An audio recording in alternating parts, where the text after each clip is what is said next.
Pro kontra hukuman mati bagi pengedar narkoba masih menjadi pembicaraan hangat pasca dilaksanakannya eksekusi tahap 2 di akhir April lalu. Sebagian kalangan meminta pemerintah lebih baik membongkar sindikat narkoba ketimbang gencarkan hukuman mati.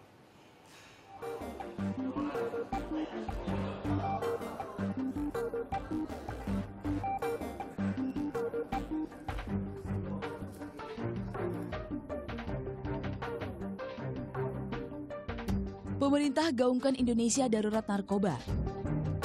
Hal ini untuk menegaskan kembali kerugian nyawa, ekonomi maupun sosial akibat peredaran barang haram ini. Setiap hari 50 generasi muda kita mati karena narkoba.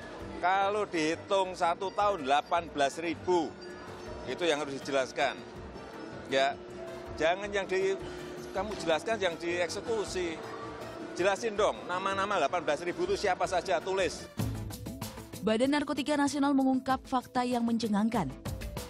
Pertengahan tahun 2014 lalu, warga Indonesia yang konsumsi narkoba mencapai 4 juta orang. Meningkat dibanding tahun sebelumnya. Dari angka tersebut, kerugian yang ditimbulkan mencapai triliunan rupiah. Latar belakang tersebut membuat pemerintah Indonesia kembali tunjukkan keseriusannya dalam perangi narkoba. Salah satunya dengan segera melaksanakan eksekusi hukuman mati bagi terpidana mati kasus narkoba yang sempat vakum selama tahun 2014. Hasilnya, tahun ini ada 14 terpidana mati kasus narkoba yang dieksekusi dalam 2 tahap. Sementara, belum ada kepastian eksekusi bagi 50 terpidana mati lainnya, termasuk Freddy Budiman, terpidana mati atas kasus kepemilikan 1,4 juta pil ekstasi. Hukuman mati sesungguhnya bukan hal baru di Indonesia dan sudah dilegitimasi sejak pemerintahan terdahulu. Selain merupakan warisan langsung dari penjajahan Belanda, hukuman mati di Indonesia dibenarkan keberadaannya oleh Mahkamah Konstitusi. Salah satunya untuk kasus narkoba. MK menyetarakan narkoba dengan kejahatan paling serius berdasarkan Konvenan Internasional untuk Hak-Hak Sipil dan Politik. Narkoba yang dituding sebagai penyebab banyak kematian anak bangsa menjadi pertimbangan hukum Indonesia pertahankan pidana mati untuk kasus ini. RUU KUHP juga masih menganut pasal 67, pasal 88, 89 masih memungkinkan hukuman mati walaupun itu alternatif, tapi diakuin keberadaannya. Artinya apa?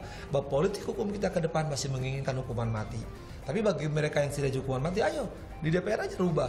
Sebab saya pertanyaannya, apakah DPR berani untuk merubah, menghapuskan hukuman mati? Saya yakin tidak akan berani mereka. Namun ternyata, eksekusi mati di tanah air menuai pro dan kontra dari berbagai kalangan. Memang harus hukuman mati untuk mereka yang mengedar. Karena emang Indonesia udah saatnya banget untuk tunjukin sama dunia kalau kita punya hukum yang tegas dan adil juga. Ngikutin apa yang ada di sini aja, kan udah tahu juga hukum di sini gitu. And in Indonesia, when you come from everywhere, when you come here, you have drugs, you have problem. This is good. Tapi kalau memang dia niatnya mau mengedarkan narkotika untuk dijual, keuntungan buat dia, ya itu wajar untuk dihukum mati. Nggak mendukung ya, karena melanggar hak asasi manusia. Bagi keluarga korban penyalahgunaan narkoba, eksekusi mati terhadap bandar dan pengedar narkoba bukan sekedar opini arus utama. Pengalaman kelam menyaksikan orang terkasih terjerat narkoba membuat artis Titi Kadarsi misalnya mendukung penuh langkah pemerintah saat ini.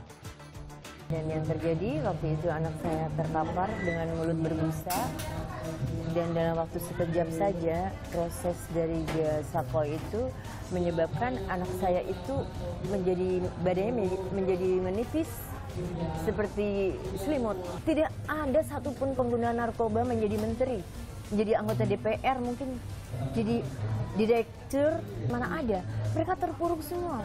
Mereka sama sekali tidak punya nilai dalam kehidupan yang normal. Jadi kalau ada hukuman mati, saya sangat menyetujui.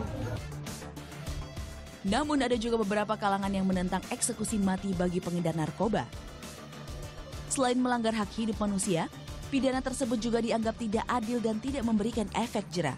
Karena proses peradilan di Indonesia itu integritasnya rendah. Menghukum orang sampai nyawanya hilang itu butuh otoritas moral yang tinggi. gitu. Jadi jangan hanya sekedar balas dendam. Tak hanya tegas di negeri sendiri, pemerintah dan masyarakat juga mesti introspeksi diri dalam buktikan konsistensi melawan narkoba. Pasalnya, banyak pula WNI yang terancam hukuman mati di luar negeri karena kasus narkoba.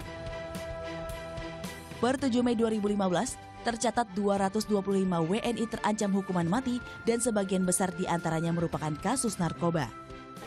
Ada beberapa yang sudah mendapatkan keputusan, sudah ingkrah, tetapi masih masuk dalam list kita untuk melakukan upaya-upaya amnesti.